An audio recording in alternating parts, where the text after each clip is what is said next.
आप सब लोगों को मेरा नमस्कार। आज का दिन भारत के इतिहास में एक तरह से भारतीय जनतंत्र के लिए काला दिन साबित हुआ। आज संसद के अंदर दिल्ली के लोगों को गुलाम बनाने वाला बिल पास कर दिया गया। ये बिल दिल्ली के लोगों को बेबस बना देता है, असहाय बनाता है, लाचार बनाता है, गुलाम बनाता है। जब हम आज़ाद नहीं हुए थे 1935 में, अंग्रेज़ों ने एक कानून बनाया था। उस कानून का नाम था गवर्नमेंट ऑफ इंडिया एक्ट। उस कानून में अंग्रेज़ों ने ये लिखा था कि भारत में चुनाव तो होंगे, लेकिन जो सरकार चुनी जाएगी उसको कोई काम करने की पावर नहीं होगी, काम करने की शक्तियां नहीं होंगी। जब हमारा देश आज़ाद हुआ तो हमने संविधान बनाया और संविधान में हमने लिखा कि चुनाव होंगे, लोग अपनी सरकार चुनेंगे और जो सरकार चुनेंगे उस सरकार को लोगों के लिए काम करने की सारी शक्तियां होंगी। आज आज़ादी के 75 साल के बाद प्रधानमंत्री मोदी जी ने दिल्ली के लोगों की आज़ादी छीन ली। उन्होंने 1935 वाला अंग्रेज़ों का कानून बनाया है कि दिल्ली के लोग, चुनाव तो होंगे दिल्ली में, दिल्ली के लोग अपनी सरकार तो चुनेंगे, लेकिन उस सरकार को काम करने की कोई भी शक्ति नहीं होगी। ये कानून आज हमारे देश की संसद ने पास किया है। दिल्ली के लोगों की वोट की अब कोई कीमत नहीं बची है। अब सरकार बनाई, उस सरकार की कोई शक्ति नहीं है। सुप्रीम कोर्ट ने एक आदेश दिया था, 11 मई को सुप्रीम कोर्ट ने आदेश दिया था। सुप्रीम कोर्ट ने क्या कहा? सुप्रीम कोर्ट ने कहा भारत एक जनतंत्र है। इस जनतंत्र में हम अपनी सरकार चुनते हैं, जनता अपनी सरकार चुनती है और उस सरकार को जनता के लिए काम करने की पूरी ताकत होनी चाहिए, सुप्रीम कोर्ट ने कहा। प्रधानमंत्री जी ने एक ही हफ्ते के, सुप्रीम कोर्ट का जैसे आदेश आया, एक हफ्ते के बाद उसको सुप्रीम कोर्ट के आदेश को पलट दिया और उसके खिलाफ एक अध्यादेश लेके आए। और आज हमारे देश की संसद ने उस अध्यादेश को इस देश का कानून बना दिया कि अब दिल्ली के लोगों की चुनी हुई सरकार को काम करने की कोई ताकत नहीं होगी। अब इस कानून में लिखा है कि दिल्ली के लोग जो मर्जी सरकार बनाएं, लेकिन उस सरकार को चलाएंगे एलजी साहब और मोदी जी, सीधे सीधे वही लोग चलाएंगे इस सरकार को। तो इससे साफ जाहिर है कि प्रधानमंत्री मोदी जी कह रहे हैं कि मैं सुप्रीम कोर्ट को भी नहीं मानता। जिस देश के प्रधानमंत्री उस देश की सर्वोच्च अदालत को नहीं मानते, उस देश का क्या भविष्य हो सकता है? सीधे सीधे वो कह रहे हैं सुप्रीम कोर्ट जो मर्जी आदेश पास करे, अगर मुझे सुप्रीम कोर्ट का आदेश पसंद नहीं आया तो मैं उसके खिलाफ कानून बना के सुप्रीम कोर्ट के आदेश को पलट दूंगा। इतना अहंकार हो गया इन लोगों को। इन लोगों ने देखा कि दिल्ली में आम आदमी पार्टी को हराना बहुत मुश्किल है। पिछले 4 चुनाव सीधे सीधे 2013 में, 2015 में, 2020 में और उसके बाद एमसीडी का चुनाव, सीधे सीधे 4 चुनाव बीजेपी आम आदमी पार्टी से दिल्ली में हार गई। दिल्ली के अंदर 25 साल से ज्यादा हो गए अब बीजेपी की सरकार नहीं बनी है। 25 साल से इनको वनवास दिल्ली के लोगों ने दिया हुआ है। तो इनको लगा कि आम आदमी पार्टी को हराना मुश्किल है, तो इन्होंने चोर दरवाजे से, पीछे से चोर दरवाजे से इन्होंने दिल्ली की सत्ता को हथियाने की कोशिश की है। दिल्ली के लोगों ने एक बार आम आदमी पार्टी को 70 में से 67 सीट दी और 3 सीट बीजेपी को दी। दूसरी बार 70 में से 62 सीट दी और 8 सीट बीजेपी को दी। तो एक तरह से दिल्ली की जनता ने चिल्ला चिल्ला के बीजेपी को कहा है कि दिल्ली के अंदर दखलंदाजी मत करना। प्रधानमंत्री जी को साफ साफ शब्दों में दिल्ली के लोगों ने कहा, 7 सीट उनको नेशनल चुनाव में 7 सीट दी और दिल्ली के चुनाव में 3 सीट दी। तो मोदी जी को साफ साफ दिल्ली की जनता ने कहा कि दिल्ली के काम में दखलंदाजी मत करना, आप देश संभालो। लेकिन मोदी जी कहते हैं मैं जनता की बात नहीं मानता। इतना अहंकार हो गया, ना जनता को की बात मानते, ना सुप्रीम कोर्ट की बात मानते। और आपको पता है इस कानून में क्या लिखा है, जो कानून आज पास किया है?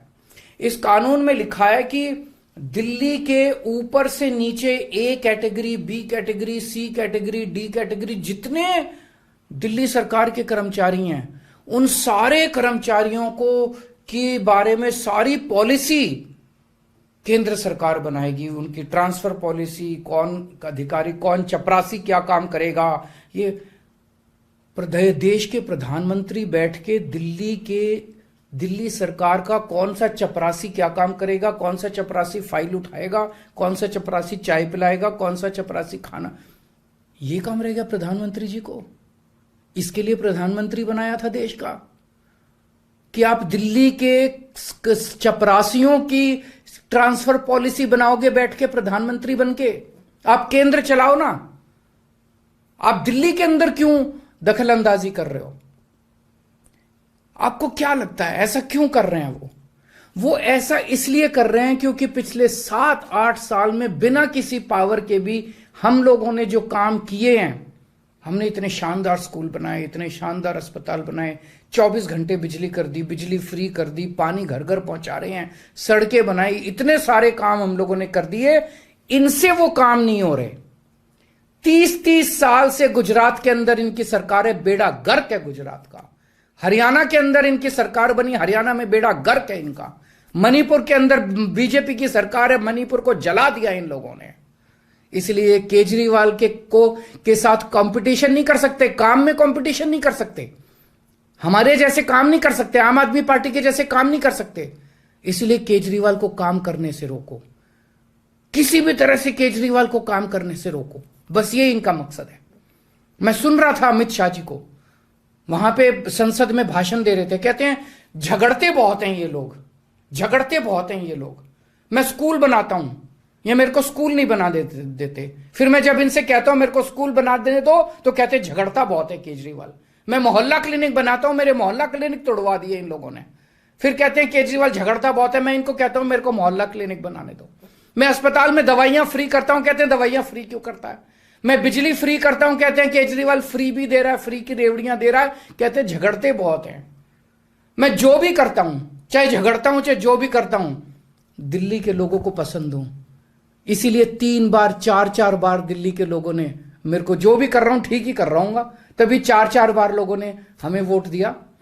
और होम मिनिस्टर अमित शाह जी क्या कहते हैं, मैंने सुना उनको संसद में, हमारे पास पावर है, संविधान ने हमें पावर दी है कानून पास करने की, हमारे पास पावर है, हमें सुप्रीम कोर्ट ने पावर दिया है ये कानून पास करने की। अरे आपको पावर दी है जनता की सेवा करने की, जनता के ऊपर अत्याचार करने के लिए पावर नहीं दी है आपको। इतना घमंड मत कीजिए अमित शाह जी।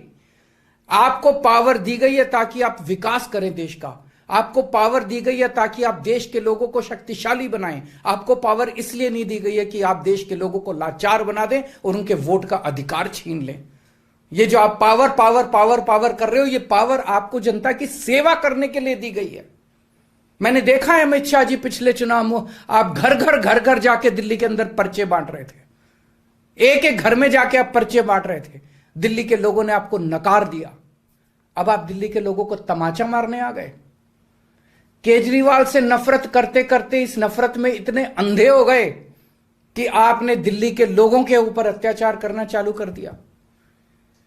और मैं प्रधानमंत्री जी को याद दिलाना चाहता हूं, 2014 के चुनाव में प्रधानमंत्री जी आप खुद आए थे दिल्ली, आपका भाषण उठा के देखिए। आपने दिल्ली की जनता को प्रॉमिस किया था कि मेरे को प्रधानमंत्री बना दो, मैं अब दिल्ली को पूर्ण राज्य बनाऊंगा। उसके पहले, हर चुनाव के पहले भारतीय जनता पार्टी ने आंदोलन किए हैं दिल्ली के अंदर दिल्ली को पूर्ण राज्य बनाने के लिए। और आज आप लोगों ने दिल्ली के लोगों की पीठ में छुरा घोंप दिया, अपनी वादे से मुकर गए। अगर आप ऐसे करोगे फिर प्रधानमंत्री पे कौन यकीन करेगा? आपने खुद बोला था 2014 में कि मैं फुल स्टेटहुड बनाऊंगा, फिर कौन जनता आपके ऊपर यकीन करेगी? 2015 में आपने मेरी शक्तियां छीनी दिल्ली सरकार की। जैसी हमारी सरकार बनी आपने हमारी शक्तियां छीन ली नोटिफिकेशन जारी करके। फिर भी बिना शक्तियों के हमने काम किया और दिल्ली की जनता ने मेरे को 2020 में 62 सीट दे के दिल्ली की जनता ने आम आदमी पार्टी की सरकार बनाई। क्यों? क्योंकि मैं दिल्ली का बेटा हूं और आप दिल्ली के नेता बनना चाहते हो। दिल्ली के लोगों को अपना बेटा पसंद है और दिल्ली के लोगों को आप जैसे नेता नहीं चाहिए। हम दिल्ली वाले दिल्ली से बहुत प्यार करते हैं और हम जानते हैं कि बीजेपी दिल्ली के लोगों से नफरत करती है, दिल्ली वालों से नफरत करती है। इस बार दिल्ली के लोग बीजेपी को एक भी सीट नहीं देंगे, लोकसभा में एक भी सीट नहीं देंगे।